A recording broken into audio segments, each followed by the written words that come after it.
everybody. Hi, listeners. Hi, Ryan. It's Alex. He's here again.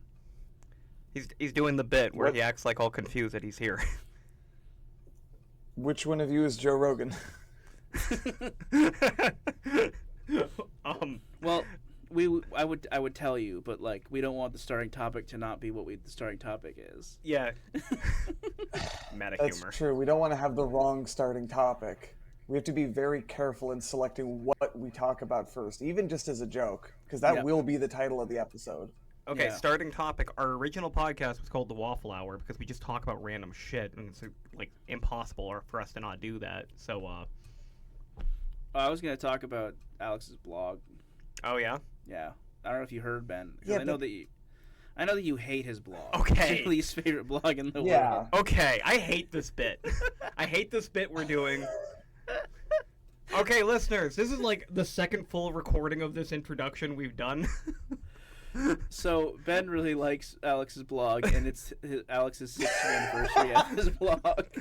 So we're just redoing all the stuff that we said on our first recording that we couldn't use, and we're trying to remake all the same jokes. Oh yeah, when I made the Joe Rogan joke originally, it killed. Trust me. It was if you great. can just like imagine them laughing harder as you're listening to this, that would Ben be a fell out more of his accurate chair. representation, though. I did not fall out of my chair, listeners. Yeah, but no, today's the anniversary of Alex's blog. That's going to be our starting topic. We're also going to probably talk about the Steam machine, the Gabe Cube. Yeah, there's some pretty big news in the video game space right now. I Are thought you cringing over Gabe Cube? I know. I'm laughing. That I was was gonna very say. sincere. It brought light into my life by hearing it. Honestly, maybe the opposite of a cringe. you going to say it looked like you were having a good time with that one? I brought in one of my board games. This is the one that was sitting in my car. And we always talk about an RPG when Alex comes on, so we're going to talk an RPG. Yeah, I can share that. And I'm a hater, so I brought something to hate as well. I can hate a thing. I can hate a specific thing that you and I will both hate. Ooh, okay. Don't tell me. I Is want this to know what our I'm going to hate later. Is this our transition into the starting topic? Are you about to also hate my blog, Ryan? Absolutely not. It's actually, as I was saying in our previous attempt at this intro, it's the only blog I care about on any level. I couldn't care about any other blog. Okay, I will tell a little story. As an older brother to a younger brother I'm very proud of, when Alex first started this blog in 2019, it sucked. Fair enough. His writing was not good. I was not impressed. I mean, he made lots of really good ideas for D&D, because that was the whole point. Like, he just wanted to share his ideas. But his writing was just kind of cringe, and I could not read it. And over the last 6 years... Actually, it really didn't take that long. It took, like, 2 years at most, I'd say. Okay. He became a genuinely great writer that I really enjoyed reading his opinions of. And, yeah. Congrats, dude. I disagree. I think my best blog post by far is still the first one I ever wrote. It is unsurpassed in quality, and it really frustrates me that I peaked so early. I'm not over that. I try though I might. Every time I write a big blog post, that is the bar I'm trying to surpass, and I have yet to do so. And it kills me even more that it doesn't even have that many views. Well, okay, now's the time to rectify us. We're gonna use the starting topic push to get that blog Yeah. the attention that it deserves. So So tell us about your first blog post, Alex. We've got like 4 people who will maybe check it out. Yeah, so I started this blog 6 years ago. The original idea, it was actually our other brother, Sam's idea. And because he and we talk about RPGs all the time. And he said we should start a blog because for those of you listening who are unaware, people into Dungeons and Dragons and other RPGs are still really into blogging. Yeah, even in it's the year of actually our Lord uncanny. 2025. Huh. If Um, anything, the D&D blogosphere is only bigger than ever, right? Yes, as a matter of fact, it's funny. This week, right now, there's a fellow blogger of mine. Their name is Elmcat. Is working on a project to try and catalog as many different RPG blogs as they can. And at this point, they've gotten literally thousands in their database. I want to say like upwards of 3,000 by this point. It's unfathomable. Uh, I mean, it makes sense. As far as like content, I would imagine people would still go to blogs for. Yeah.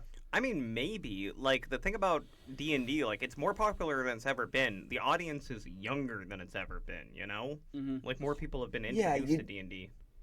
everything else has gone onto YouTube, and for whatever reason, RPGs just haven't made that leap yet. And I'm not, eager for it to. I like in the blogosphere. I also It's can't certainly fucking easier for me. I can't fucking stand like D&D YouTube content. It is some of my Mhm. absolute least favorite content on all of YouTube. I feel like anyone who decides to talk about D&D through video format is just like the weirdest idiot with the worst opinions I've ever fucking heard. Except for you. Except for me. Who's No, I was talking to whoever watching this. If Matt Colville is watching this right now, we don't want smoke with Matt Colville. Yeah, I don't want to yeah. smoke with Matt Colville. That would be a specific one because I like Matt Goebel. Yeah, I don't fucking hate Matt Colville. I just, don't love him either. Honestly, a very meaningful compliment. I do not like I don't like D&D content in the sense of watching people play D&D like Critical Role. Yeah, Can't stand that. and that's the thing that got people into D&D was just that. And then I think recently I think they're call it Advantris. Tiles and Advantris have gone really big on shorts. A lot of their D&D episodes have become like they do like short form little bits, and they've also become huge on the animation side of shorts. And then like D&D or content talking about TTRPGs, it's like if I'm gonna do that, I'm just gonna talk to Alex. Like literally, any TTRPG, I'll just talk to Alex. That's how I do a bit. I talk to him about Fist. Yeah, I don't have to read a bunch of D&D blogs because Alex summarizes all the good ones for me. Yeah. He's This actually is taking accurate, traffic yes. away from all of his friends. Yeah, bro, you got two people.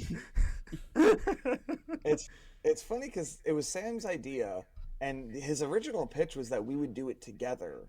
And the main thing we were thinking about as a comparison is the Vlogbrothers, who are actually successful YouTubers, funnily enough. Yep. Because they will make a vlog each week in response to one another, going back and forth. And Sam thought we might do something like that with the blog. And in total, in the 6 years that this blog has existed, Oh, he's throwing Sam shade. has written, give me a sec, 3 posts. Hell yeah. Wow. I thought he did at least 4. I have written 201. So what you're saying is So, he has to catch up. Yeah, I'm gonna take a hiatus after this. I think he's got the next 6 years. That'd be so No, it's funny. worked out okay. I like the blog. It's brought me a lot of cool things. It's I didn't realize that this is going to be my destiny in life, but it is. Like there's no other word for it. It's so weird. Hey man, find your calling and take that shit, bro. I'm happy. Yeah, it's that combination of things you enjoy doing, things that other people support you doing. If only it made more money. Yeah. Don't worry, when we become Joe Rogan rich, we'll give you money. Well, I mean, I'm sure in 6 years, we're all going to be back here. I'm going to be the guest again because I'll probably be the guest every few weeks on this show. We're going to talk about the 6-year anniversary of Starting Topic. Yep. And then And I'll be dead. behold the terrifying apocalyptic amounts of mold that have cultivated. the mold dystopia. The only thing holding us back is our audio, I'm convinced. So I was gonna say the only thing that's keeping Alex from just being the third presenter of this podcast is just consistent technical issues. Like trying to fucking get Discord and like a video feed working the entire time every single week. No. Plus, no. I can't imagine he'd want to. Okay. Go ahead. This is my pitch for why you, watching this, listening to this right now, should start a blog. Because if you're making, say, a video essay, you have to go through all these steps. You have to write a script, and you have to set up your production, and you have to set up cameras and lighting and audio equipment, and you have to record all of it, and you have to do a bunch of different takes, and then you have to edit it all together, and you have to schedule the upload.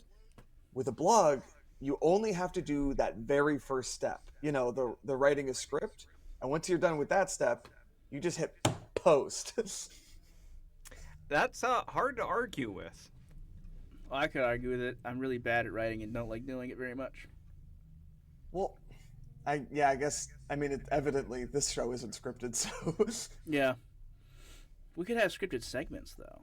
We kind of do actually with the presentations. Yeah, it's my PowerPoints Yeah. that I'm definitely gonna finish one day. Hold on, I actually already forgot. Was the bit about the Super Metroid PowerPoint in our Oh last no, recording, yeah, or was it in this? it was in the previous attempt. Spoilers for everyone. You're not going to hear more about Super Metroid today. The Oh PowerPoint no, is still. Oh, no. that was the marinating. funniest joke It's I gonna made.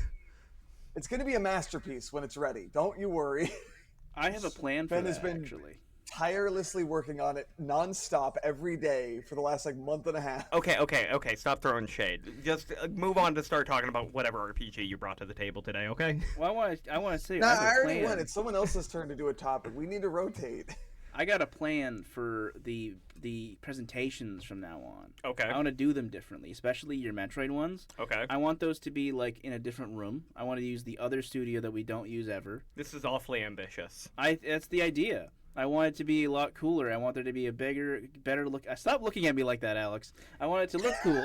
The more pressure you put on me, the longer this is going to take. Well, pretend I didn't say any of that and just do what you gotta do. And then day of, you'll be like, oh god, it'll be great. All right, well, as long as we're talking about Metroid, because I just happened to see it before I came into the studio today, Nintendo dropped their newest Metroid Prime 4 announcement. I got a notification from their special app thing I described in previous episodes. I watched their little trailer thing, and they released a bunch of previews, to major outlets like IGN and Nintendo Life and GameSpot and blah blah blah. And yeah, I am still so fucking confused about Metroid Prime 4. In particular, Alex, do you want to repeat what I sent to you? Yeah, I mean, so this came from some people playing the game for a few hours and reviewing what they experienced so far.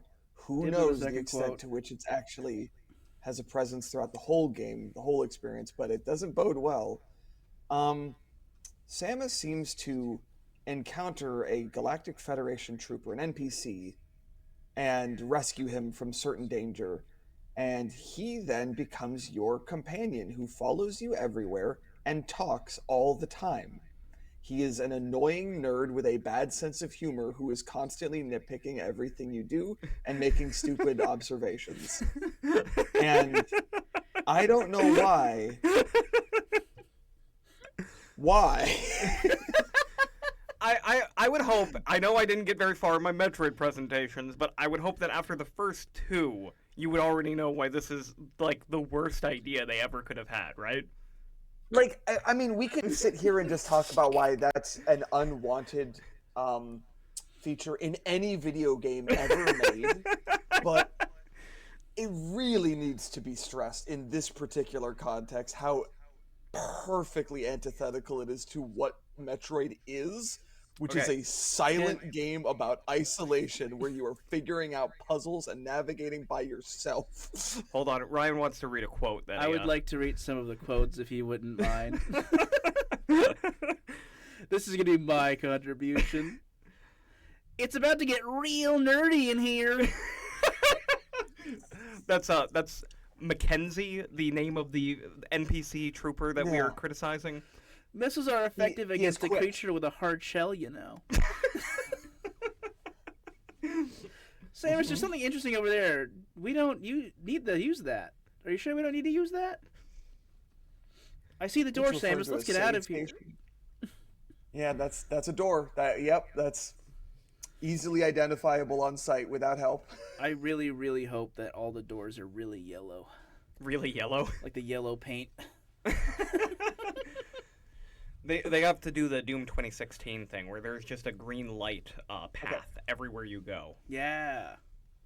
Here's my optimistic guess.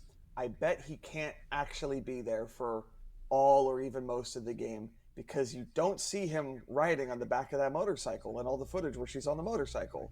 Another feature that is still kind of baffling to me, but I'm getting a little bit more comfortable with. I mean, the motorcycle, they have confirmed it's going to work like Ocarina of Time, where there's a big hub world that you travel through on your motorcycle. It's not very Metroidy at all, but whatever. Yeah. If the motorcycle's fun to drive, then that's all that matters. I can see Samus riding a motorcycle. Like, I think it just kind of tracks, like, personality-wise from my understanding of the series. Yeah, but I wouldn't see her riding like a big ol' Dark Knight-style dirt bike like that. Nah, but that's, like, options. What do you got, you know, on a desert planet? So I think it'd be very funny if instead she just ran. Yeah, Because she Well, has that's this she has the the speed speed booster. booster. So you just be sprinting across the landscape, earning the right to her last name. It's a pun. Google it if you don't know. Aran? Samus Aran. Well, technically, she's named after a soccer player. Okay, well, But like, yeah, no, Samus. It's not Metroid 1 or 2. I didn't reveal this in the presentations yet. But her most important power-up, Super Metroid Onward, is the Speed Booster, which lets her run faster than Sonic the Hedgehog. Like, that's her thing. She goes fast. okay. Sonic isn't the fast character. Samus is the fast character. She fucking sprints everywhere, and she blows through all the walls and enemies on her way to do it. And it's fucking awesome. And I don't... Like, we are missing an opportunity to have a game where she just fucking runs across the countryside at full fucking speed. And that would be so fucking cool. It'd be very funny and goofy, I think. And there would be a lot of Forrest Gump memes, and I'd be making most of them. That'd be great. So, are you guys still, like, hesitant about it, or is there any excitement? I mean, what if you get to kill him? You don't know. I have a different relationship to video games than you guys. I was That's actually true. just listening to your previous episode where you were trying to talk about, like, what makes you excited or not for upcoming video games. Yeah. And I was just thinking to myself as I'm listening, like, well, I don't play new video games. I don't have consoles. I don't have modern hardware. I can't do that. So my only interest in upcoming video games is just the impact they might have on the greater industry or culture at large. Yeah, And I'm in this weirdly particular invested in case, that. I may never play Metroid Prime 4 in my life, but I'm invested in its success because that will impact the future of just Metroid being a thing that exists. So I'm rooting for it, but I don't care. Yeah, that's fair. Yeah, that kind of beaten wife syndrome. I mean, the worst offender is Samus Returns, where it's like, okay, look, this game is really Yeah. bad, but everyone has to pretend that they really like it, and we need to buy as many copies as possible. Okay, I don't is know. everyone on board with this plan? Okay, Okay, I want to Okay, say Metroid it's not Dread was really made. bad. I'm gonna say it's I bad. I didn't think it was really bad when I played it, and I want to stand by my opinion. I did say it was my least favorite Metroid game I'd played. But, you know, I did only play it once when it came out, and that's kind of wild for a series where the second you finish one run, you immediately start a second one. Yeah. I did speedrun it once, but that was it. Yeah. I've never played it. So, coincidentally, the worst and best Metroid game I've ever played is the only one I've ever played, because I've only ever played... Oh, wait, I played 2. I played Metroid Dread. I forgot I did that. Oh. Yeah, you lent that to me for like a year and a half. I lent it to you? How? Did I lend you my Switch? I had a Switch at the time. No, that's the thing. I don't have physical copies of any of my games. Physical Well, except copy. Ring Fit Adventure. You had 2 copies of Metroid Dread. Did I buy 2 copies of Metro? I might have bought One of 2. them was, I believe, intended to go to Alex. I just replayed it this week. So, That copy. Oh, okay, you're right. Yeah. I bought my regular digital version on my Switch, and then I See, did actually buy the it. collector's edition. And He then, was literally buying extra copies just for the benefit of the franchise as a whole, not for his love of that actual game. I mean, yeah, that's actually true. Also, I really wanted that art book, and it's a fucking sweet art book. Well, I got to play it as a result of that, and I had it for like a year, and then I gave it to you, and I guess you gave it to Alex at Yeah, some point. yeah. Well, that was always the plan, was to send it off to Alex so that Alex could play Metroid. What was the other Metroid you've played, Ryan? We talked about it. I think it was Super Metroid or one of them. I can't remember. He got stuck. Oh right, you can't even like identify exactly. Like there's only one good Metroid, and it came out for the Nintendo Entertainment System. It's the only one worth your time. You're going all in on Nestroid. Destroy. I mean, I it is the one- really like the first Metroid. we did have a lot of fun playing it again recently. Oh Anyway. yeah, you We played did it. We talked about Metroid without a slideshow. Oh my god. Yeah, moving Be on. proud. Because, like, there isn't really that much more to say about Metroid until I do finish that stupid fucking PowerPoint. The, Yeah. A new the topic. albatross around my neck. Keep Move it on, going. move on. So, in terms of wanting to see things in the industry succeed or fail, I Mhm. think that's a good enough time to bring up, the big gaming news. My news, I guess technically. Yeah, you're going to be the one bringing this one up. Steam. Steam made a new thing. They made 2 new things. 3 new things? They made 3 new things. I think it was 3. 4. Valve made a new thing. Valve, yeah. Valve, Steam, and But they can't everyone. count it to the number 3. They counted the 4 this time, actually. Yeah, they skipped it. There's also okay. So what they made was a Steam machine which they finally are releasing next year, early next year, which is literally just a PC. Yeah. That you are going to be able to play most of all Steam games on, which is going to be like It's supposed to be they say 6 times better than the Steam Deck, and the Steam Deck's pretty fucking good. I'm not gonna lie. Okay. Like you can play a lot of games on the Steam Deck. Steam Machine's going to be that, but it's basically a console. That's the idea. You're going to be able to play it like a console. They also made a controller, a new updated controller that looks so much better than the last one, which is fucking dog shit. Not going to lie, that's probably the thing I'm most excited about is just that Yeah. new controller. And that looks like they took a Steam Deck and then cut off the screen and mashed them together. Yeah. Looks pretty good. I'm kind of excited about the controller. I might get that regardless. They did do a new Steam Deck, which I believe is just going to be like an updated version.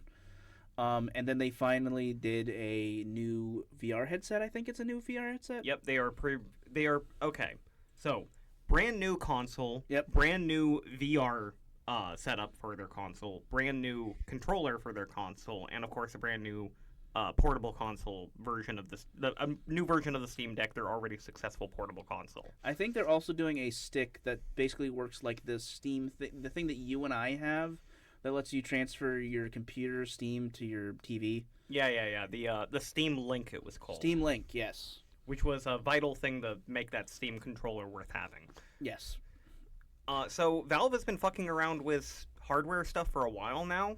And they've been teasing the Steam machine for, I think, almost as long as they've been around, to be honest. The controller, the original version of the Steam controller, is pretty ancient now. Mm-hmm. At one point, they were doing an Android style trick of having a bunch of different companies make their own physical hardware for their operating system for a console. Yep. That was the Steam boxes. Which I don't know. Are they still using Steambox as the name for the console? No, I believe it's the Steam machine. And Level check. and of course they already had like a big VR headset. It was the The one that was Valve considered Index? the Valve Index, which was considered The best. the best on the market, but also the most expensive by far. Which is Yeah. why the most popular still continued to be the Sony one, which was the cheapest, if I believe. Plus, you know, No, I think it's the HTC Vive is actually the most popular. the Vive is the more popular. I think it's the Vive because I'm pretty sure that's the one that you only need to have on your head. No, it's not the Vive. It's not the Meta one. It's the one that Facebook's doing. Oculus? It's from Oculus. It's not the same Oculus one. But there's one of the ones that I had that you didn't need a computer to play most of your games on. You could do only set on the actual headset itself. So none of the wires coming out, and they did a new one recently. Well, last time I actually paid attention to VR news, it was around the time the PS5 was releasing, and at that time, Sony definitely had the most popular one. Yeah, definitely at that point. Most of the games that are developed for VR are for Sony, Yeah. if I'm not mistaken. I don't know how successful Oculus has been, but there has been a lot of negativity around anything that Meta has made. Yeah, well, they're not good at making stuff. And the VR headset they made, it's like arguably the MetaQuest. Yeah, the MetaQuest 3 is the newest one that's coming out, that came out recently. The main benefit is the lack of cord. Yeah. Because that's the thing that really fucks up VR most of the time. That and, the space constraints. Well, they've gone through a lot of different technological setups. Like, originally, do you remember the period where you had to have, a special camera in your living room to record what you're doing, the Yep. lighthouse setup? And, you'd have, multiple... You'd have You to have, a special arranged area. You needed to have physical things to block off your entire area. And then with the MetaQuest or whatever the previous version is called, it was literally like you could put it on and then you could draw out your area that you're available to do stuff in, which is pretty cool. And that's all great. The main problem is that there aren't really many fucking games that anyone wants to play. Well, okay, so two things happen first. One, it becomes convenient enough to use. As soon as it becomes just a headset and no other peripheral attachments or things you gotta set up. And then two, it becomes affordable. Yeah. And that's all it takes to get creative people wanting to make games. And, we've seen successful games made already in certain genres that lend itself better to VR. Fucking Alex. Half-Life Alex. Yep. Half-Life Alex. The other ones that I think are really great are the spy games that are based in all VR games where you play sitting down on a chair. I don't know it. Spy VR games. Yeah, but that's not the only stuff that Valve did. The Steam Machine, I think, is like if we're talking about the VR. Steam Machine's way more interesting to me Yeah. because like that's a thing where if this is good enough, I could potentially put that in my living room, and my family could use it instead of the PS5 we have. I could see it replacing Xbox in Well, terms of how easily. bad Microsoft has been doing in the gaming Easily. industry. Like, we are seeing them disappear like Sega and being replaced like Sony once We're did. not seeing them disappear. We're just seeing them move. The idea that they're disappearing. Well, in the same way I that just- Sega disappeared. Sega no longer has a dedicated console. I guess, yeah, from the console market, but I think they're going to be like still the most profitable gaming company on the planet. I mean, Microsoft is too big of a company for them to disappear. Yeah, the games are the I expect you to die series, Ah, which if you have a VR headset is like the most fun VR game that I've ever played. I think. I have literally never played a VR. Alex, have you played any VR games before at a friend's house or anything like that as a gimmick? I want to reiterate, I'm really enjoying my Nintendo Entertainment System that I get a lot of usage out of. I haven't spoken in a while. Your listeners may have noticed for reasons. Yeah. Okay, sorry your blog anniversary had to coincide with this major video game news, but like you're just gonna have to grin and bear it. Pretend you played Beat No, it's Saber just- before or something, dude. I one time at the mall somewhere, I put on like a VR thing. They had a little demo, and I looked around like, whoa, and that was a few minutes of that. Valid. That's how 90% of the population have dealt with VR. You're on track. Okay, well, in terms of like, wanting to see things in the industry succeed or fail, the thing about VR is, to me, it is that it is a genuinely interesting technology. I do not see it as the future of gaming, No. but I see it as one of the things that the future of gaming will have, if that makes any sense. I don't think it will replace games as we know it, but kind of like how 3D games and 2D games still continue to coexist to this day, VR is just, another frontier. So I think my problem, I don't know if I necessarily agree, and that has come from I haven't come to that conclusion like from nowhere. I started obviously when it first was announced that that's obviously going to be the next generation of gaming, and then I became more realistic over time, and then it got to a point more recently where I just don't know if this really is going to have the appeal that people think it has. Because you two haven't really played VR for an extended period of time. I've never been able to afford a VR option. As someone who has played multiple VR games in full and done huge long sessions, it's just a fucking gimmick at the moment, and it may improve. Half-Life Alyx may be really good and 100% worth it. I fucking doubt it, but it isn't really worth the time and effort to be able to have the general functionality of being able to do this and very little else. For our I Spotify will listeners, say- he turned his head. I will He also say, moved I his do eyes a find it like anytime you have a set of constraints on whatever the medium is that you're working in, that should serve as fuel for creativity, right? And I would love to just sit down and brainstorm the kinds of sort of game design possibilities that exist within VR technology as it currently exists. What is the coolest or most interesting thing you can come up with that takes advantage of what it's capable of, but is not like really undermined by its limitations that much? And you're right. I'm like, I don't know.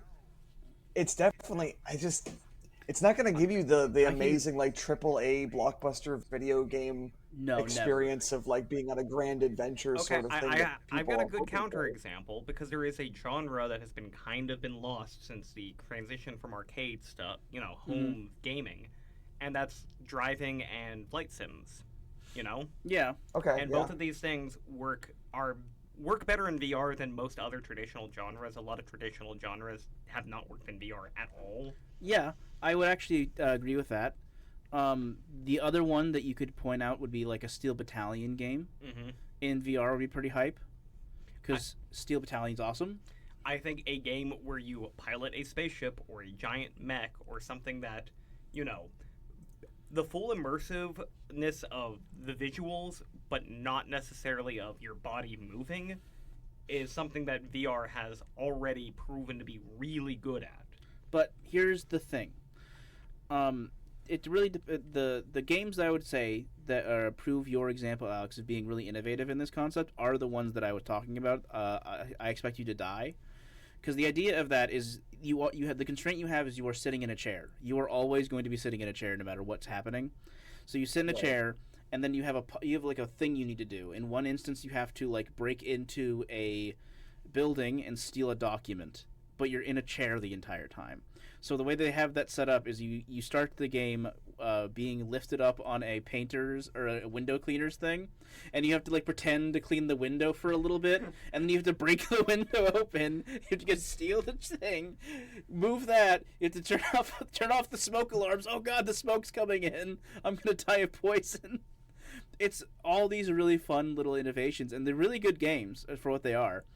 But only problem is that there's like It is still a bunch of motion gimmicks, all of the circa Mhm. the Nintendo Wii. But that's the thing is that like okay, I'm thinking let's put aside just for a moment. We'll get back to it. But putting aside sort of visceral sensation from a game design standpoint, all that then is an alternative mechanism by which you can move your camera. yeah. And like a mouse is already pretty good at doing that instead of your own neck on your body. Okay, but that's all 3D games are to 2D games, and everyone still fucking loves those. It is literally Well- just a different perspective on what you're seeing, and it ended up changing Yeah, but- everything about the industry. Yeah, but that perspective doesn't require physical like constraint differences. Like you can play a 2D game on your couch, you can play a 3D game on your couch. You can't really play most VR games on your couch, and if you do, you have to That's contend my with thing. you have to contend with both the physicality of getting up and moving, which is like not a bad thing, obviously. Not saying that. Hence, but- I'm back to that driving simulator as the genre that, like, is the thing that has proven to be the best thing. If Yeah, you're piloting a but giant mech, That's you not can still actually do that while that's sitting. not the thing people are gonna go fuck about.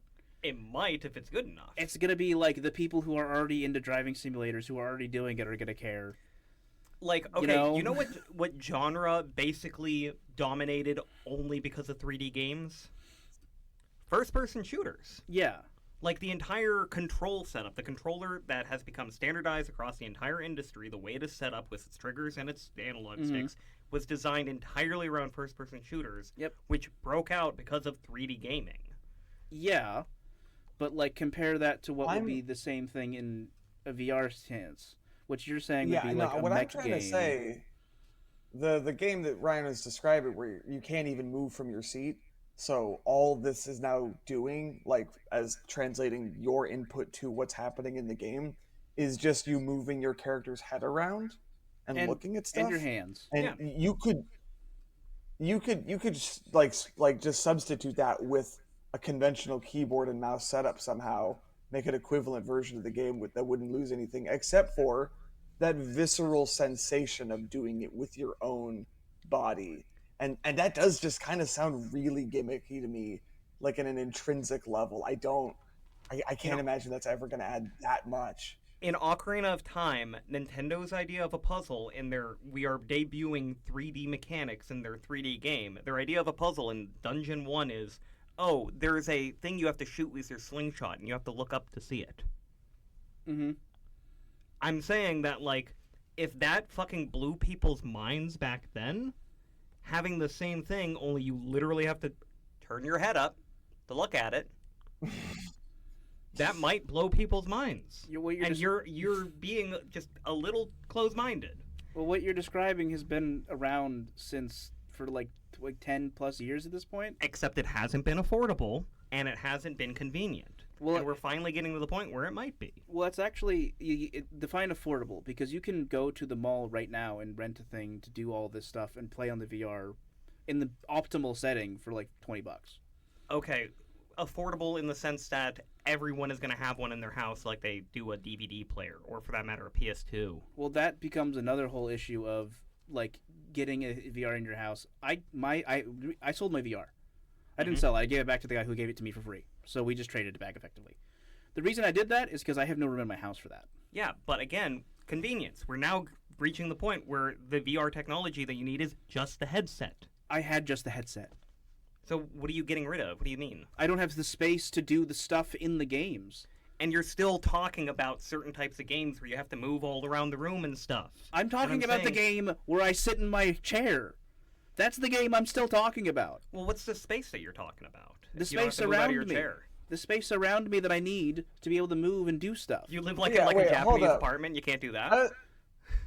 I was gonna say, Ryan, hold up. Maybe you just need to clear out some space. Yeah, right. Maybe you need to clean your house. I could play that game from right here. Yeah, I'm playing it right now. You need full motion on either side. Okay. And behind you. Well, Ideally, you have a spinning chair. Okay, the spinning chair thing would drive me nuts. Ideally, you also want to be. I also wanted to play like not bothering every other people in my home, so I didn't play in my living room. And I could theoretically play in my living room, but when we did play in my living room, I brought it downstairs. And we all played it. We had to move everything out of the way, so that we could play this game, so that we could have the full motion. And then if we wanted to play any other game, where we had to get up, and also like, if you're describing like a flight sim, or anything along those lines, that's one kind of game. Yeah. And there's one kind of person who likes those games specifically. I don't think those games are going to expand. I don't like first-person shooters, Ryan. Okay. But 3D games still manage to become a thing. That's great, but you do like Dark Souls, which is not a first-person shooter, right? Yeah, and you're saying that you can't imagine other games being made for VR, and I'm saying you're being very short-sighted. No, you didn't say it. You're saying it. What I'm saying is I don't believe that with the games I've played on VR that they're going to be able to get to a point where it's less than a gimmick. Mm-hmm. I don't view it. And I'm not saying it's impossible. I'd love to be wrong. I'm not seeing it happen. Well, as I was saying, I'm more optimistic. I want it to be a thing. I would rather that be a new avenue, a new media, a new type of art form. Yeah. I'm not predicting necessarily that it will be, but I think it is too early to say still. It's been over a decade. It's been over a decade since these games have started coming out. Well, you could say it's been over a decade since the VR, the fucking Nintendo one, the Virtual Boy. The Virtual Boy, but technology keeps on changing. The discussion popped up again when new technology came out. Yeah. I don't understand how you live in this permanent status quo where nothing will ever change. I didn't say that it will never change. I'm saying the fact that it has been over a decade and it's been changing consistently the entire time, but the VR state has basically stayed the same, almost not changing. In fact, the thing that Valve did that made their games so specifically special was making it so that you could drop stuff. Mm-hmm.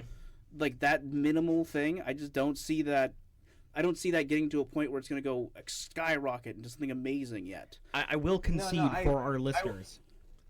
Alex, before I do, you were saying? I was going to say, actually, I want to push back against what Ryan's saying here. I think there's a very reasonable explanation for why, even after all of this time, you've seen like the technology has been advancing, but it hasn't been catching on with popularity, even given all that advancement.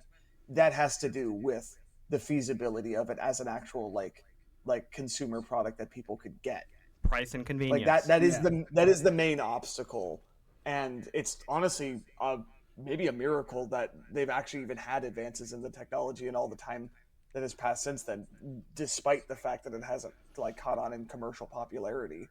Well, I want to just concede the debate though, because as much as I'm pushing on your buttons, it has been 10 years and I've never bothered playing VR ever.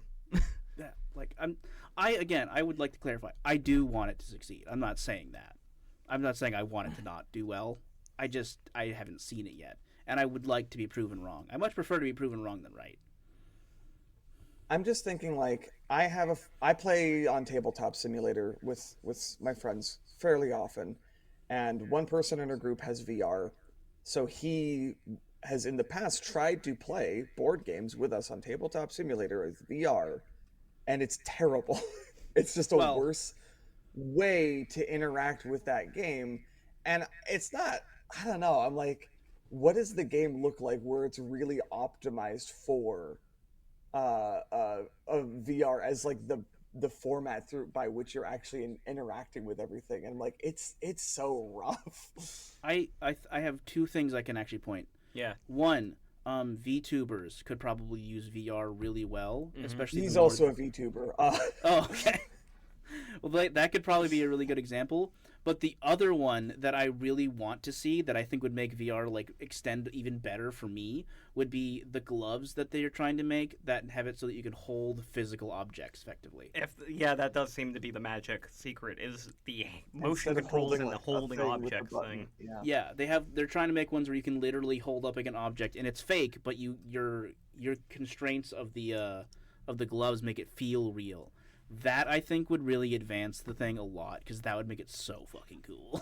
So you know what is low-key one of the best uses of VR that people like everyone acknowledges but nobody actually like really talks about? Go ahead. Watching movies.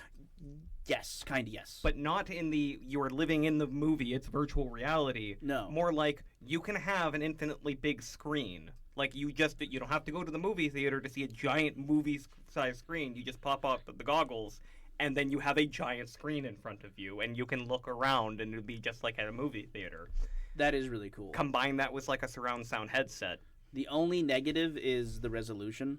Oh yeah. Because it depends, but some of the resolutions on, especially the one that I had, because I had an older version of the MetaQuest, it wasn't super great. So if I watched a movie, it would be like a little blurry. It'd be like 780p or whatever, 720p.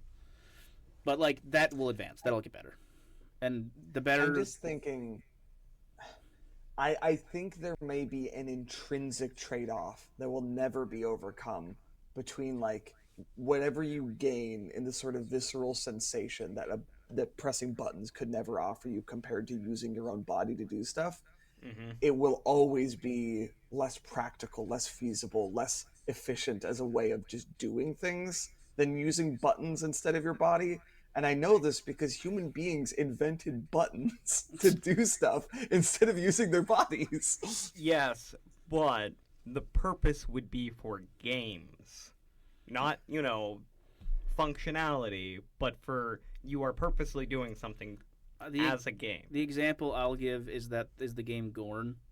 Gorn is a game where you're a gladiator and you hit people with weapons, and it's a VR game, and it's infinitely more fun than like battle like Skyrim or something like that comparatively, just because you have to actually do this. Well, I was going to say, with a video game, even if it's not for a practical end as a purpose, it's still a thing that benefits a lot very frequently from being highly responsive and like easy for you to master how to actually make use of it. Like when you're playing Dark Souls, you know that a very big part of just getting good at the game is learning your attack animation and how to time your attacks so that they're going to line up in the right way at the right moment, right? Yeah. And that comes from a certain degree of dependability in how you get to use those mechanics. Imagine if instead of that, you had to swing your own fucking arm. And you'll get tired. That would not be... I mean, it might be a fun game, but it certainly wouldn't be the same game. It would be a very different kind of game entirely, and you'd be losing the possibility of what Dark Souls does, which I know you that must agree is a beautiful thing. Yeah. If VR did not, bring people back into arcades, you are kind of like changing my mind. But anyway. We actually started this by saying that the console was the most interesting thing, not the VR, and then we just started talking about VR. Well, the unfortunate thing about the console is that it's just kind of a new console. It's a Steam console, and it is a computer. Oh, okay. Okay, Alex, what is this? What is this? I just got an update. I just got a notification in Discord. I have another topic to share this episode I wasn't planning on, if you guys want. Hit us You with know, it. we Hit can- us. Fuck the Steam machine. Okay, so Buy it if you want. I'm so sorry. Or don't. Stop We're talking not your about boss. Steam Machine. Okay, so I think the last time I was on, maybe, I talked about a role-playing game called Traveler. Yes. Yeah. I was Um, excited about it. Science fiction, space trucker RPG. I've played 2 campaigns of classic Traveler from 1977. I'm a big fan. And I was recently involved in a really cool, weird, experimental sort of game that a friend of mine, he was my game master for those campaigns, he's put this on. He's probably going to do a write-up pretty soon where he's like telling the world about how this all went. Mm-hmm. So he set up a massive, he was describing it like an MMO, but for tabletop role-playing games, like this massive campaign like, of Traveler. West Marches? Yeah, that's what I was kind of thinking. Kind of like a West Marches. There's a lot of similarity. It was play by post by default. It lasted for I think 6 weeks. It had, I don't know, a few dozen players in it in this one big server, and they're all in the same star system, and they're all like mostly just writing all of their actions, submitting orders every day or two. And every now and then, if it seemed like the situation called for it, they would organize a live session of play. If they're like, ooh, okay, I think this is going to get pretty involved. There's going to be some combat, maybe a space battle. How about we actually meet up, get on the voice call, and play the game for real? But otherwise was mostly done through text, right? Okay. So in that campaign he ran, he also did this really cool thing. When I was telling you all about Traveler, I may have mentioned that a big part of the game is that you get odd jobs from patrons. These are, factions that have a lot of resources and they have an agenda, and they hire schmucks like you to do their dirty work for them, right? Yeah. So the way that my friend, his name is Ross, the way Ross likes to do patrons in his games is that he doesn't play as them, even though he's the game master and those are NPCs. Instead, he likes to find other people, like his other friends who aren't playing in that Traveler campaign, and he wants to outsource it to them. That That's is sick. that's the best way to take advantage of play by post I've ever heard of. And it's cool because like each of them is a different faction in the setting. So he's like, okay, I got 5, 6, 7 different major factions in competition, vying for power and control over the star system. Instead of me trying to role play as all of them simultaneously and just do that as authentically as I can, I could just get a different other person to act as each of them and issue orders to all of their assets, offer jobs to the player characters. Basically, he's just asking his friends, can you be a whole faction of NPCs for me? And they had to just like submit one major update per week. So really not even that big of a commitment. And this is all in writing for them too. So I was playing as one of the patrons of a faction. And that's the only capacity in which I was participating. I was hoping you would say Because, that.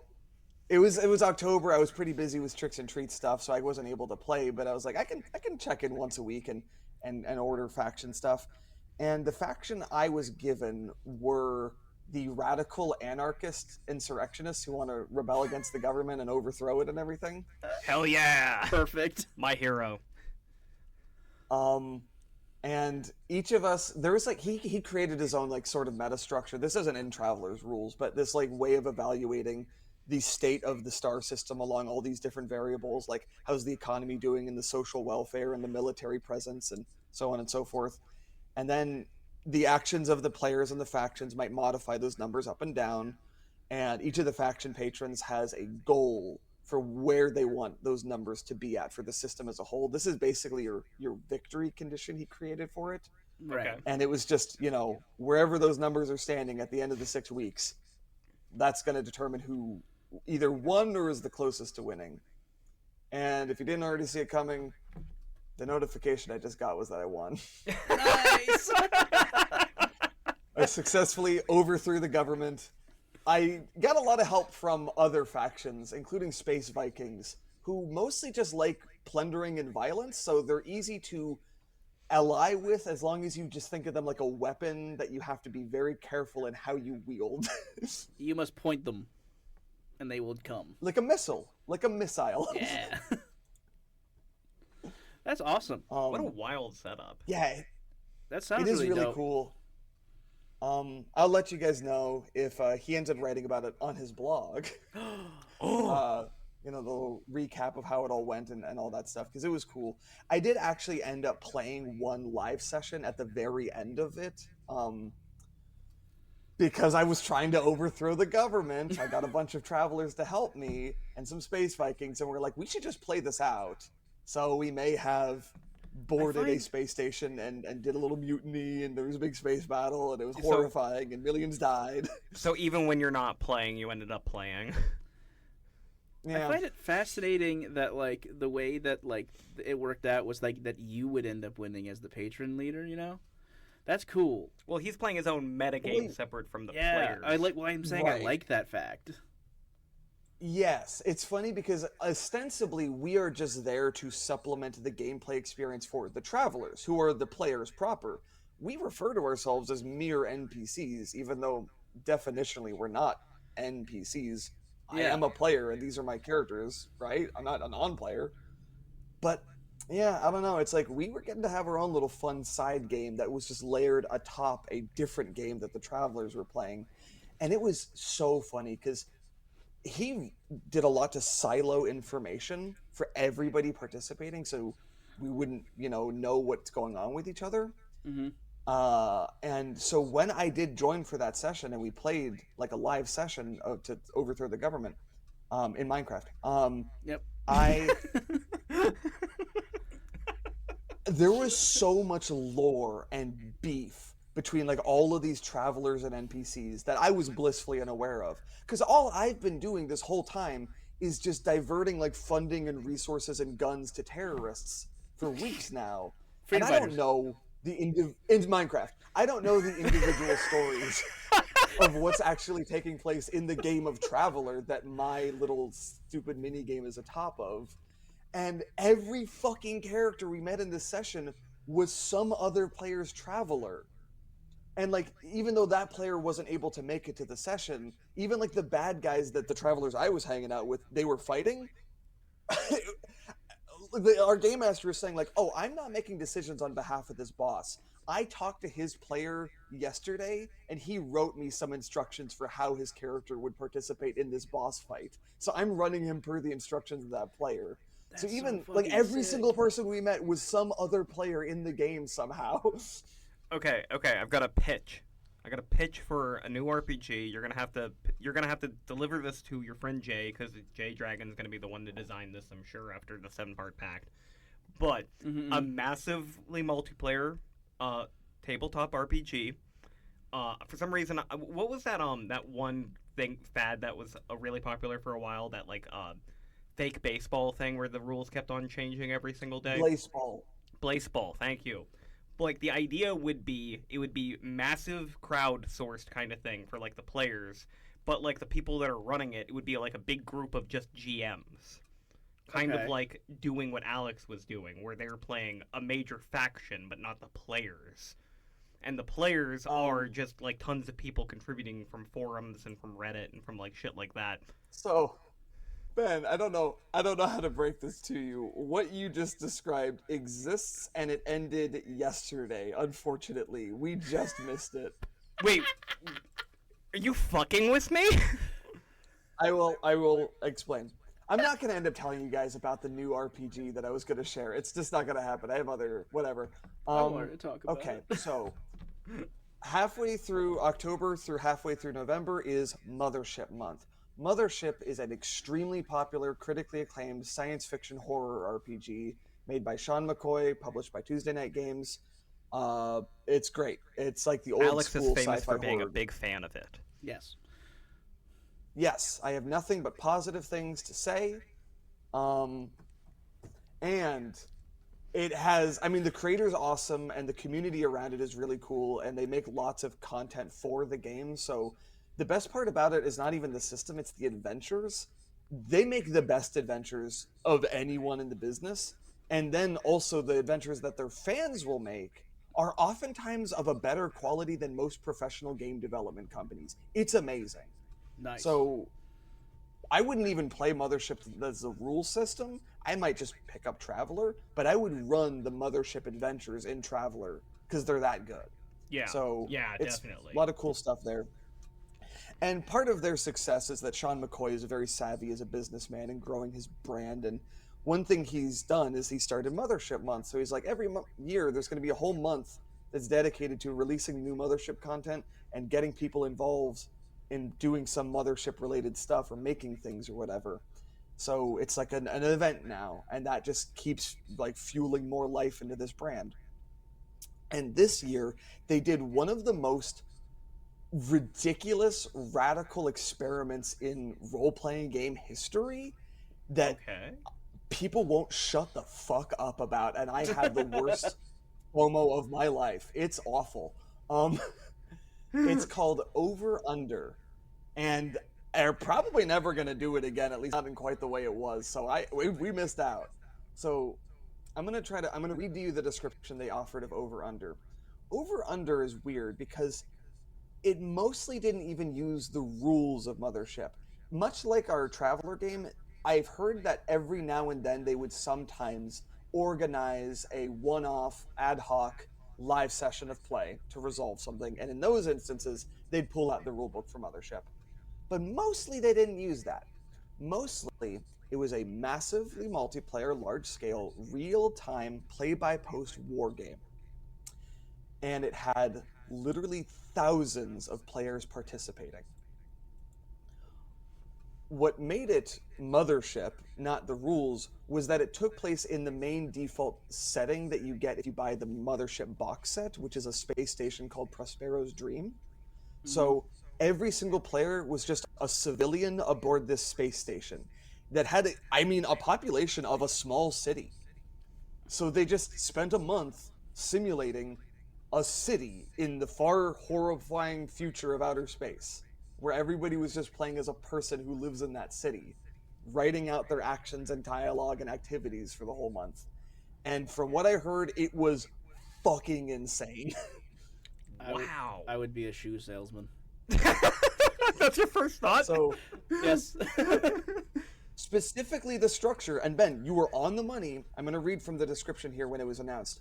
On Prospero's Dream, the 40-kilometer circumference circular space station from a pound of flesh, 6 factions tussle for control.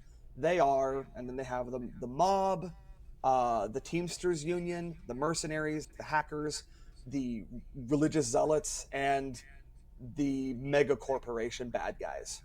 And each of those starts out with 3 bosses. So each of those 6 factions had 3 players in control of them. And then all of those thousands of other players were just Joe Schmo nobodies, had no say in the factions. They were there just to fill out the world that this faction competition was happening on top of. But like that ended up being really the star of the show, was just the interactions between all the denizens of the space station. And the crazy thing was, it was possible sometimes for one of the leaders of one of the 3 leaders of the factions to maybe lose their position, and then some other random schmuck might be elevated into that position, and suddenly you are now one of the 3 people who's in control of that faction, where previously you were just an NPC who was there for flavor. Huh. That's awesome. I know. How did My they get feed so has many been- people involved? That was a big game. Mothership is really popular. And Yeah. so Sean McCoy just went on Blue Sky or Twitter or whatever, and he's like, this is Over Under, sign up here, join the Discord. And he's like updating it every few hours as more people were trickling in. And yeah, my feed has been nothing but Over Under stories for the last month. It's been awful. And from what I understand, it was supposed to mostly be like kind of a crime thriller, sort of like all these different rival, criminal syndicates or mega corporations or whatever. And it ended up mostly instead being about gay romance and just like a lot of lesbian drama everywhere Nice. all the time. Like that is the one thing that seemingly 90+% of the player base was interested in exploring in their little. I mean, if all you are is just an NPC civilian on the space station, you're kind of just playing house anyway. You're having a tea party, right? Like, what else are you gonna do? have a little soap opera Oh, melodrama. You're gonna do what I would do, which is try to source stuff to make shoes. Okay. My takeaway is that a massively multiplayer Discord tabletop RPG is viable, and okay, the thing I'm thinking of, because we're trying to organize a 7-part packed game, and Yeah. we trying to get 7 people all have the same schedule, it's fucking impossible. But a game where you don't need to have 7 people, but where hundreds can join in at their own pace at any time, you know, to an ongoing thing where you just jump in, jump out, and like time moves forward regardless. That's kind of fucking incredible.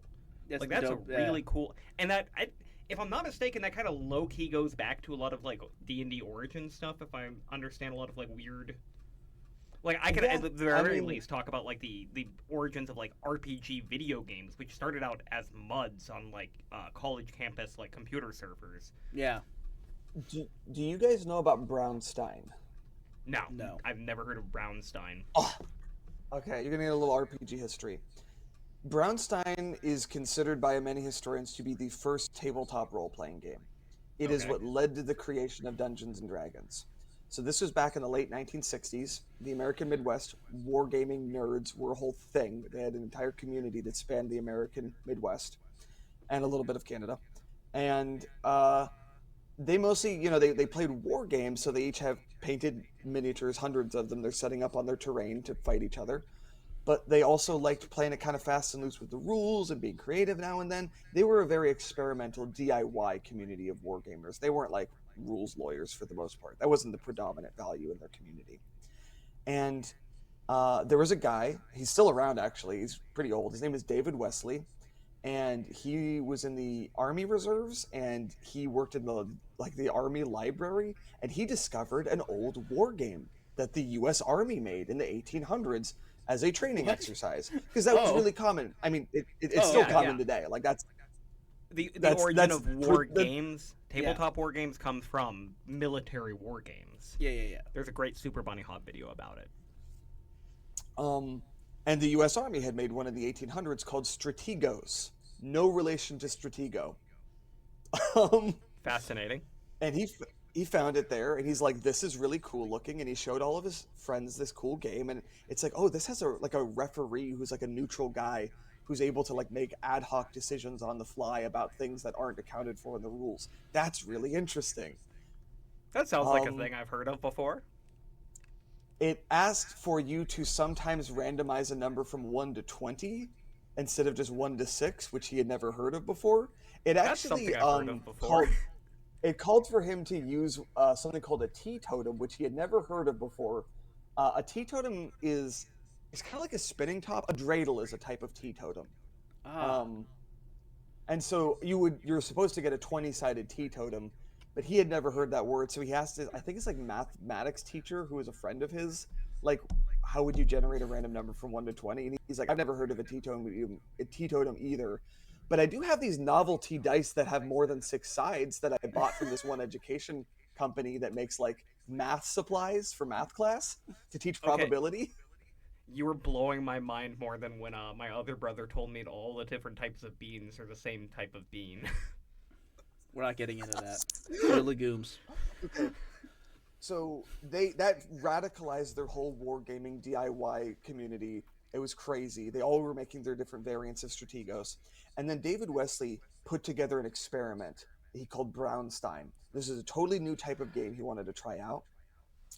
It was mostly inspired by Strategos and Diplomacy, a board game that I'm a very big fan of. I've talked about a lot. Yep.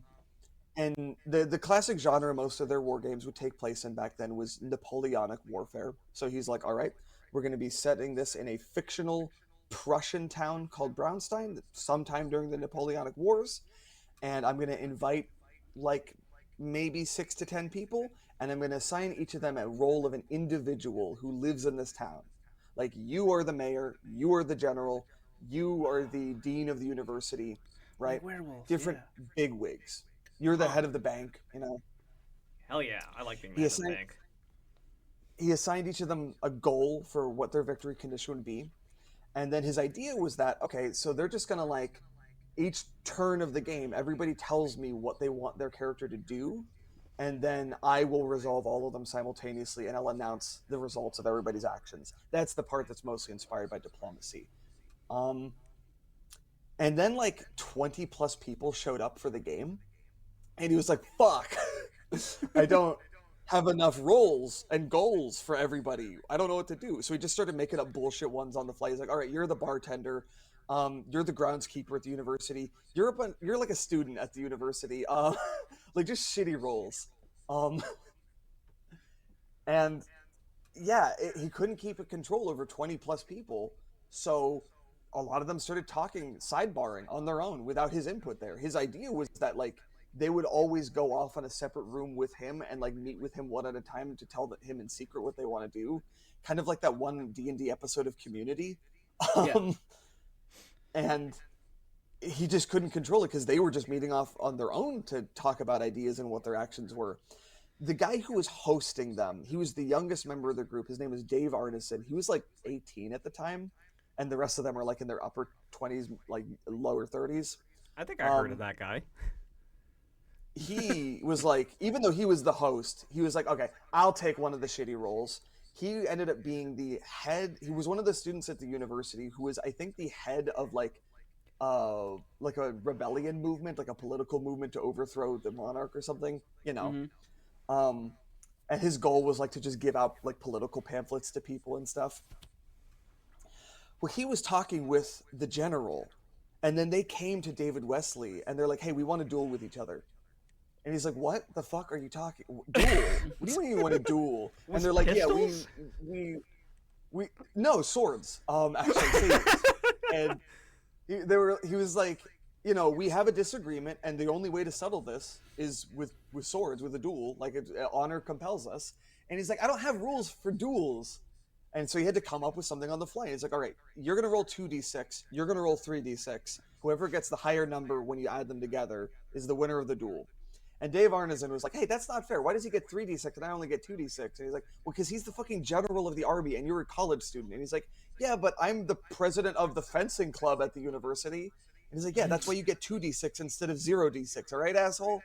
And so they rolled off, and Dave Arneson lost, and he is the first person to ever die in an RPG. And he went on to create a game called Dungeons and Dragons after that. And the point of this was what you were saying about your understanding of the early days of RPGs. Kinda, yeah, it was like a mega game. You wouldn't run a D&D game for 20 plus people. You wouldn't run this massive multiplayer thing where everybody's kind of just occupying a shared setting and pursuing their own individual agendas like that. But that was the first RPG. That has longer, history than the idea of being a team of adventurers who are partying together, What I took from this that made me a little upset is that the U.S. military created D&D. Yeah. So thank you for that. I mean, okay, if you want to Soviets. go even farther back, we could give credit to the man who really deserves it, Napoleon Bonaparte. Napoleon Bonaparte. If he hadn't I done was what gonna he say, did. I mean, I would rather actually give credit to Karl von Clausewitz. Came Whoa, you are stopped real quick. many years before. Sorry, you Time out. We had an audio glitch, and we literally missed the name you just said. Gotcha. Okay, should I start that over? Yep, go ahead. I would like to give some credit to Karl von Clausewitz, who long predates Napoleon and whose military theory is what inspired the Prussian military academy that came up with Kriegspiel to begin with. So, Me, I'm gonna thank God. but it was Napoleon who made it fun. Cop out. That's awesome. I had no idea about any of that. I kind of now want to do a big game like that again. I did play in a West Marches game forever and a half ago, but it was not run very well, and it kind of fizzled out. Could Alex, could you explain West Marches to me? Yeah, I assume you actually know the mechanics of it. I was and gonna how have it's that supposed to happen at work. some point. If you read my book of Hexcrawl, published by Kobold Press, I talk about it in the introduction. So there's a guy named Ben Robbins, and he has a blog called Ars Ludi, which means the art of gaming, if you know Yep. Latin. We And know he's a Ludi. game designer, and he's a pretty good blogger. And he ran a campaign of, I think, third edition D&D in the early 2000s that he called the West Marches campaign. And it was a radical new idea for how to uh, format a campaign. And he ended up blogging about this to the world in 2007, a few years after the campaign was over. So the original West Marches campaign was a huge player pool. In his case, it was like 10 to 14 players. And they're playing Dungeons and Dragons, but there's too many people that you could ever squeeze into one session. So instead, they were all just different adventurers who lived in the same setting, specifically in a town on the western frontier of this big kingdom. Everything to the west of this is like old forests and swamps and abandoned ruins. There used to be people who lived here. It's been reclaimed by nature and the undead and all kinds of nasty things. And so there's a lot of treasure left there, and it's uncharted. So the players are gradually going to explore the Western Marches and dig up all of that treasure and all of that lore that was left behind whenever it was abandoned long ago. And to do that, they all have access to a lot of rumors and information about what's out there and are going to take on the burden entirely of themselves to schedule the sessions for games with each other instead of having like a weekly game night. Yeah. The idea is that, like, you heard about the tomb of the Serpent Kings and you're like, that sounds sick as fuck, I want to go plunder that. I am going to talk to, in this case I think he used a listserv because it was the early 2000s, you're all using the email. Nowadays you'd use a Discord server. You message the Discord server and you say, hey, who would be interested in plundering the tomb of the Serpent Kings with me? And you get a few people who are like, oh, I'd be down for that. And then you coordinate schedules. And when you come up with a time, you tell the game master, we would like to play a session on this date with these people going to this location. And the game master says, you got it, I will prepare that adventure. Maybe they already knew it. Maybe the adventure didn't actually exist yet and they're going to scramble to write it down now. But basically, it's just a very flexible format by which you can do scheduling for your campaign, if that makes sense. Luckily, the user Skirple or the writer Skirples did make Tomb of the Serpent Kings the adventure. It's one of my favorites. Yeah. Yes. It's really good. The version that Gotcha. the version that I had or I did had more of a like open setting. Yeah, I actually kind of wanted the modern explanation of how Wizards of the Coast runs it as like kind of a comparison of what we're talking about. Well, the way that we did it was that because we did Pathfinder, we didn't do D&D. Mm-hmm. Is that there'd be like Discord, and then there would be in chat, out of chat, and you do the out of chat stuff would be where you do all the scheduling, but in chat you could be like, I'm gonna go to this store and I'm gonna buy this thing that this other player's selling because I want this player wants to create a thing. Our biggest issue was dealing with time. Yeah. Because obviously when you're out of chat, time isn't real. So if you wanted to like make a store, it would take you a minute within real time to make the store because obviously, even though like, and this doesn't sound like bad when you're just making the store, but when you're making like items, like magic items, then the amount of magic items you have available is infinite at this stage because there was no set of time that we would have. And that became a really big problem, along with other personal stuff within the realm of the actual game. If I am not mistaken, the way it technically is run by Wizard of the Coast, and I'm not sure because I don't typically follow that kind of thing, but it is a standardized set of rules to create and run your character so that you can always bring that character to any official West Marches do you game. mean Adventure League? No, you're talking Oh, about you know something what? totally different. I You're am. talking about the Okay. Adventurers League. Yeah, that's a different thing. What? Okay, why do I always hear that associated with West Marches, though? Is it I just don't know, because it's of how unrelated scheduling entirely. works? Yeah. So, Damn. Adventurers You've been lied League to? is their I'm just dumb and organized play. So, Adventurers League is they have whatever the current campaign is, like the last adventure they published that runs from level 1 to 15 or whatever. And at participating locations, typically friendly local game stores, they will have an Adventurers League time and date and location set up, and you can register to play at their Adventurers League. And if that location has a partnership with Wizards of the Coast, they get a bunch of free materials to host these sessions, and it's open for anybody in the public to just join in and play some D&D. The only constraints are Okay. that you got to play this session that's being run by this game master of this adventure that they're currently on, and you have to play all of the rules as written, like they're not even allowed to house rule, or else they will no longer get official support from Wizards of the Coast. And yeah, it's supposed to be like you need to maintain a flexibility for like you don't know who's going to show up to play that week. So if it's just different people than it was last week, you still continue moving forward with the campaign, which is weird, and I don't know how they make that always work. I think my confusion probably would have been back when I actually paid attention to D&D like 4th edition when they had like their character builder that you could download when they were really pushing all their online stuff. I'm sure there was like a checkbox for like this is a West Marches character, or this is an Adventure League character, something like that. There's actually a couple more details of the Adventure League thing. You can your character stats are all that matter. Mhm. Your like set species or class, those can change through every session. That's kind of weird. Everybody gets every magic item. So if you find a magic item, everybody's getting a copy of that magic item. I don't like that at all. Yeah. It basically makes it so that like if you do this, you don't want every magic item to be as powerful. I guess the the reason whole I'm bringing up like the whole MMO Discord TTRPG idea, like I brought up Blaseball before because the appeal of it is just to have a big cultural moment, you know? Because Yeah. when it comes to video games, I like replaying video games over and over and over again. I don't really like when they change on me, you know? Yeah. But D&D is a thing that you experience in the present, in the moment, and then you tell stories about it afterward. There is no replaying a D&D thing the same way twice, you know? No.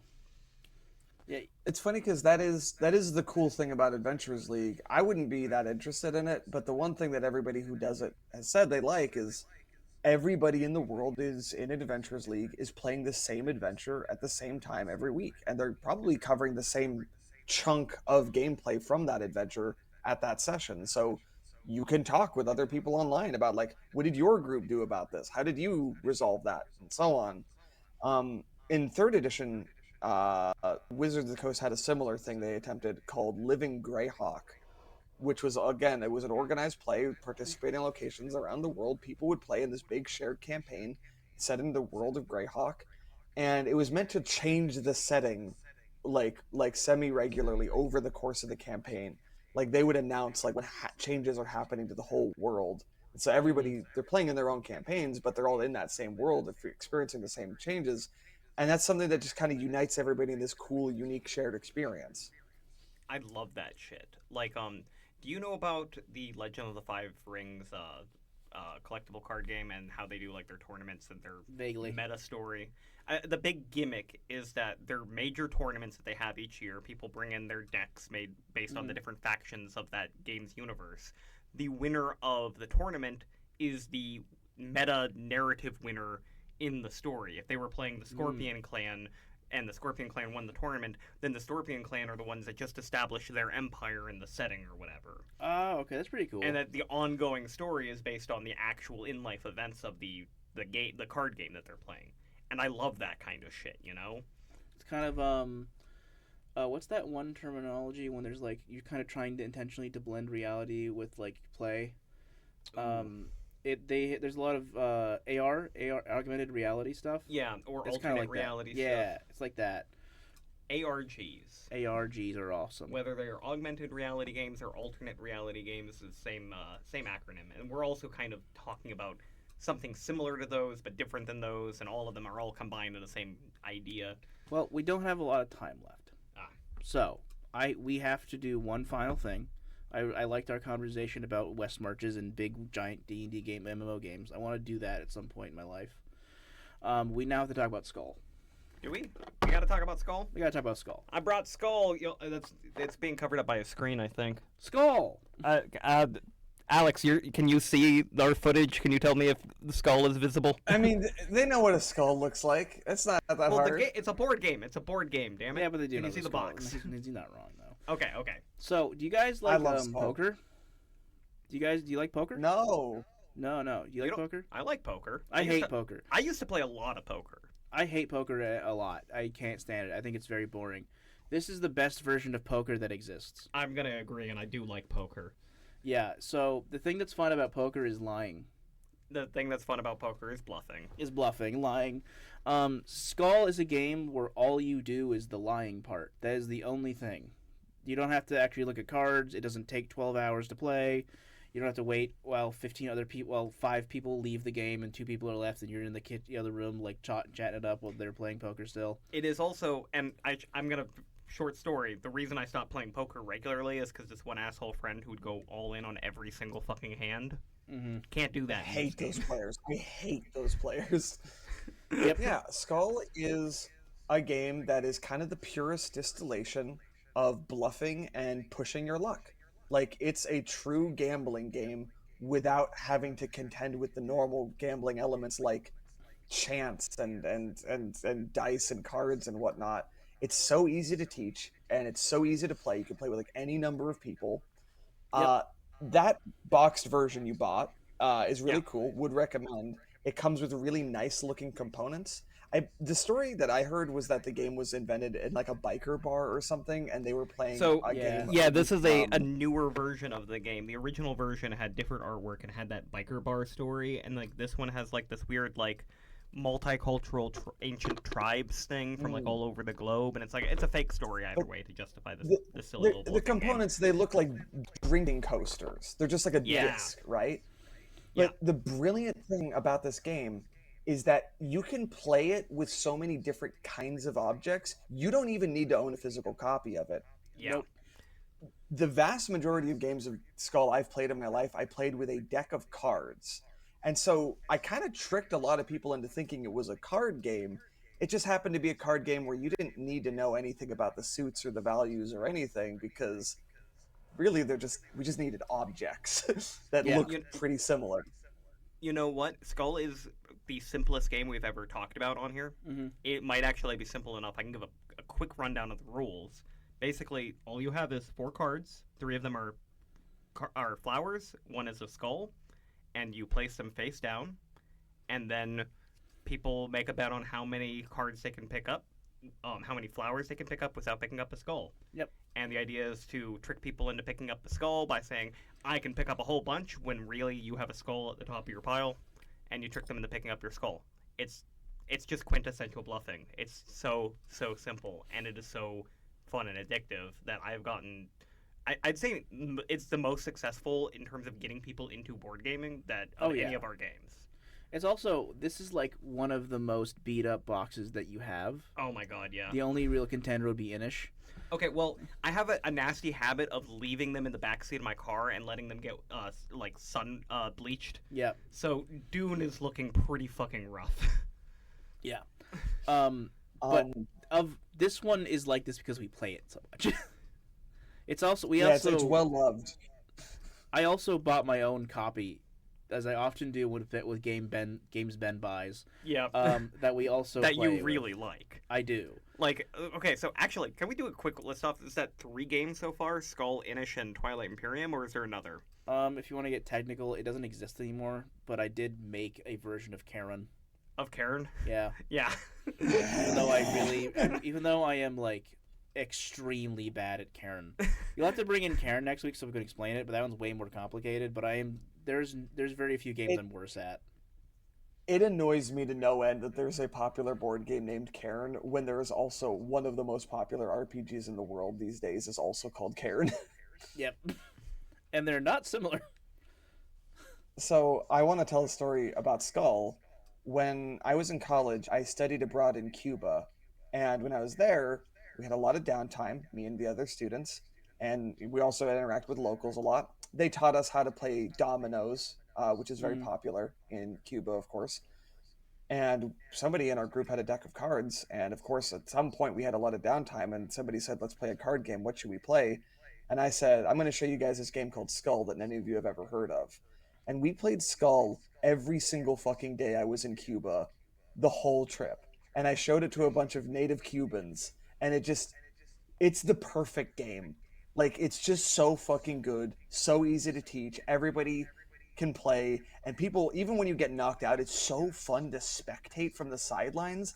The drama Yeah. when you whittle it down to just one or like two or three players left, and they get to that showdown where they're each down to like one card left, because you can lose cards in this game every time you pick up a skull, and that's like your health bar in a sense. And like somehow somebody still hasn't won yet, so you're just gonna win by a war of attrition. It's so juicy. It is. Sorry, you I was, first. I was just gonna say, I think the two best endings I've ever had in this game were with you, Alex. I'm pretty sure both times we were both at two things, and it was a race to see who was gonna put the skull down. It would just be me and you. We put it down, and it'd be I'm gonna get one, I'm gonna get two, and then we pick it up, and you'd be able to get one or two, and then we just kept doing this until finally one of us won. My favorite experiences with Skull is actually with our often mentioned friend Nathan, who loves this game and is really good at it, but takes it He's a so fucking fucking liar, far that's that why. he kind of goes past that quality of like, I'm good at this game and I am just being a fucking clown and I'm making mistakes. And it is so funny every time. I also love to. Sorry, Alex. One quick thing. No, I know what you're about to say too. I'm gonna hit you. I love to troll my friends when we play this. Yeah. So here's the thing. You know what cards Okay, you have. if you want to be good at Skull, you should be very deliberate in what card you choose to place down into your pile, whether it's a skull or a flower. Yeah. Or you can do what I do, which is I take all four of them and I put them down and then I mix them up and then I put one of them down and everybody watches me and I go, I don't know what I put there. Yeah, Ryan is our fucking awful agent of chaos who takes the bluffing game, and the thing that you said, you don't like poker because of, like, you know, like how it's math and randomness and it's not nobody just pure can call lying. your bluff if you don't know the truth yourself. Yeah. True. It's great because I do that and then I go, I'm going to get all of them. And they look at me because they know I'm going to do it. They know I'm going to be able to pick off every single one. No, sometimes I predict that you're not going to, and then I pick up a fucking skull, and I don't know how you do that every fucking time. I don't do anything. My best game, or the game ending, I remember, it was in Cuba. I was playing with like 10 people, and we had whittled it down to like 4 people left. And there were, I think, 8 cards in the pot, like all total. And 8 cards is actually kind of a lot for like the total number, because that's like the max that you can make your bet up to, right? Like I could flip over 3, I could flip over 5, I could flip over 8. And me and one other player each were on the verge of winning. We only needed one more point. Everyone else there was very drunk, including him. And when it came time for him to place his bet, he just said, I could pick up 7. And just immediately went to start flipping over cards, because he assumed that nobody else was going to bet higher than 7. And right as he was about to touch his first card, I reached out and grabbed his wrist. And I looked in his eyes and I said, I can pick up 8. So I just had to bet that literally every single person playing had only put down flowers, which at that number, 8 cards is unthinkable. That does not happen. And I won. Nice!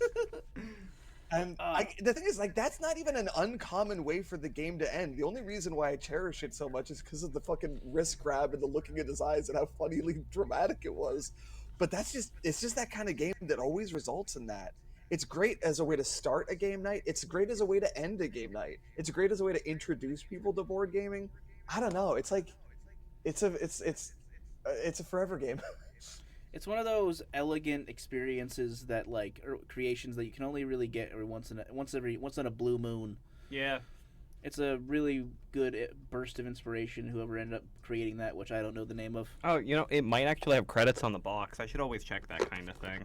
It also has a sticky note that says Ben. Well, that's because I left it at work one time. Well, it's made in Poland. All right. Thank you, Poland, for this amazing game. One of the best games ever. Published by Asmodee.